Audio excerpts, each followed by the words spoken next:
Ռուսական բանակը լուսադեմին Իսկանդերից 3 բալիստիկ հրթիռ է արձակել Խարկովի խիտ բնակեցված տարածքի վրա։ Վնասվել է ավելի քան 20 բազմաբնակարան շենք եւ 30 մասնավոր շինություն։ Արդյունաբերական գործարանում հրդեհ է բռնկվել։ Հրթիռներից մեկը մխրճվել է շենքի մեջ, մեկ մարդ մահացել է իր տանը, 57-ը, այդ թվում երեխաներ, վիրավորվել։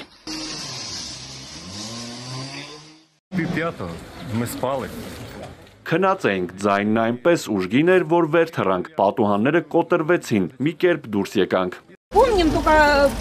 Ես հիշում եմ փոշին ու բեկորները, աղմուկն ու մարդկանց ձայները, էլ ոչինչ չեմ հիշում։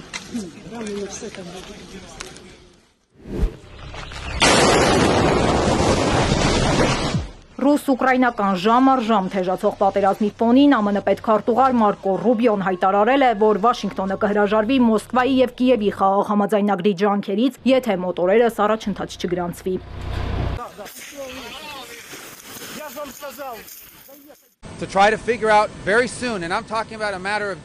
Եթե հնարավոր չէ ավարտել պատերազմն Ուկրաինայում, մենք պետք է շարժվենք առաջ, պետք է շատ արագ օրերի ընթացքում որոշենք, արդյոք սա իրագործելի է թե ոչ։ Եթե դա հնարավոր չէ եւ մենք այդքան հեռու ենք միմյանցից, ուրեմն նախագահն արդեն հասել է այն կետին, երբ կարող է ասել մենք ավարտեցինք։ Ռուբիոյի խոսքով Թրամփը պատերազմն ավարտելու համար գործադրել է բոլոր ջանքերը, որ սա Միացյալ Նահանգների պատերազմը չէ, պարզապես վերջին տարիներին իրենք զենք են տվել Ուկրաինային։ Այս հայտարարությանը նախորդել էր Ուկրաինայի դաշնակիցների հետ Փարիզյան հանդիպումը։ Հետո Ռուբիոն հանդիպման մանրամասները ներկայացրել է Լավրովին։ Մոսկվան հաստատել է, որ պատրաստ են շարունակել համատեղ աշխատանքը ամերիկացի գործընկերների հետ։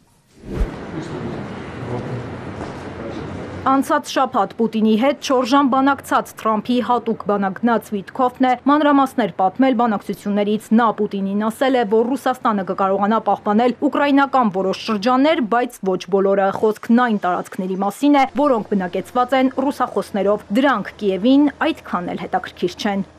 Լենա Կարապետյան, Էպիկենտրոն,